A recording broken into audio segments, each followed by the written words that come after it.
በነገራችን ላይ ከማተችሁ ይከፈትላቸው። ስማሁን እድሜ ልኬን አንተ ቆይ በነገራችን ላይ ይሄንን ስጦታ ሄርሜላ ከልጅነቷ ጀምሮ መስቀዱ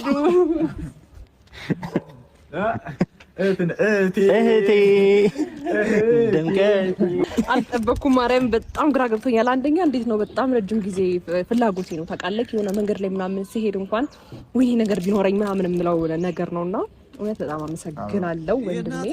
ዳዳራሹ ፍቅራችንን አቀማሹ ሲያገናኘን እኔን ካንቺ ጣዕም ኖረው ያለም ፍቺ ስጨናነቅ ዓለም ጠባኝ የኔ ጉልት ኩራቶሽኝ እሳት መስሎኝ ባይኔ ሲነድ ባንቺ ሆኖ የውሃ መንገድ ድምቀቴ